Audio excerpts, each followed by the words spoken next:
Hello everyone, welcome to my YouTube channel. You're welcome back to Stitch and Carry Creation. In today's video, I'll be showing you on how to make this beautiful cute lunch bag.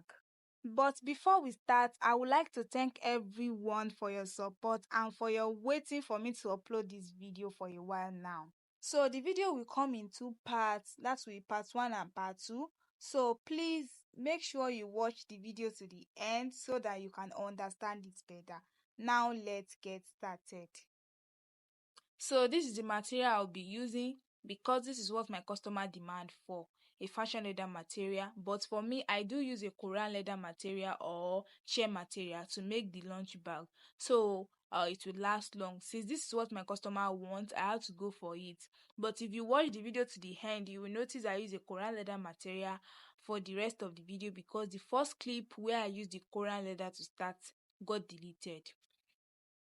So this is the cartoon character I'll be using for the design of the lunch bag. And the measurement of the wideness is 8.7 inches. And the measurement for the length is 31.5 inches. I will turn it to the back side to explain how I draft out the cover of the lunch bag. So I came to this side, I measure 1.5 inches, I indicate it.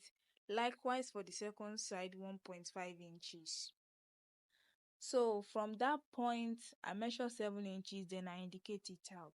That means you will have to root the line of 1.5 inches to the line of 7 inches.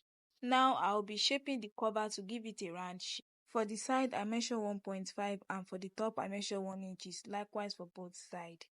Then I will use the biro to connect the 2 points together by cuffing it, both sides. Now I will cut the cover out.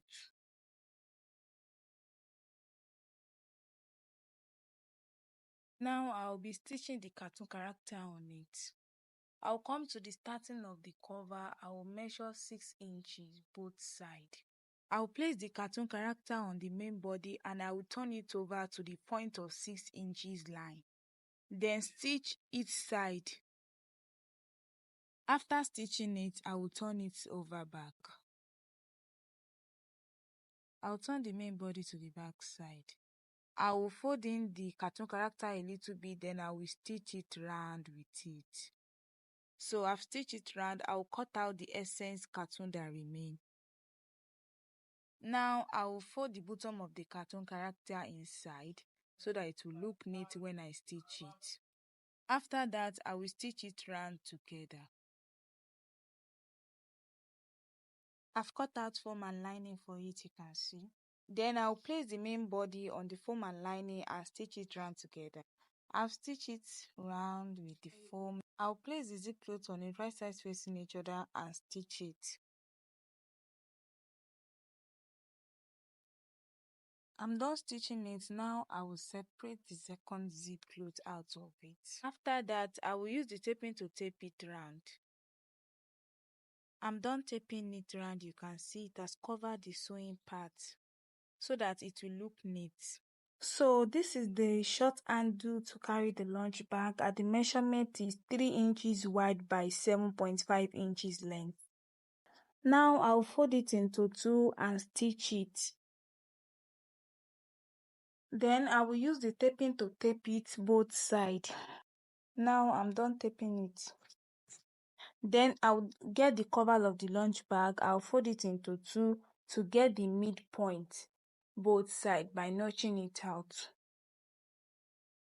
I'll place the handle on the midpoint. I will stitch it. I'll come to the other side. I will stitch it. I'm done stitching the handle. Then I cut out for my lining for the cover. So I've cut out two small pieces to cover the cord wrap. I will place one out of the cord wrap. I will place it at the starting of the cover and stitch it a little bit. Then take the cord, place it on it and stitch it round.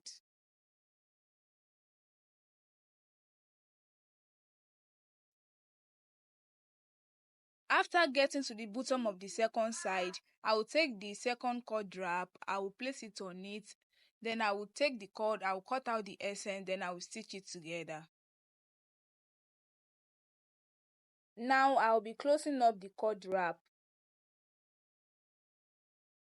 Then I will come to the bottom side and stitch it also. After getting to the second cord wrap or so, I will close it up and stitch it.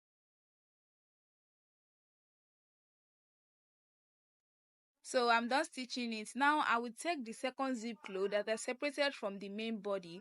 I will stitch it together with the cover round. I'm done stitching it round with zip cloth. Then after that, I use the taping to tape it at once to cover the sewing part so that it will look neat. Now I'll be joining both together with two zip teeth, thick one. So after joining it together with the zip teeth, I will cut out the excess that remain at the bottom. Now I will fold it into two to stitch it together and also tape it at once.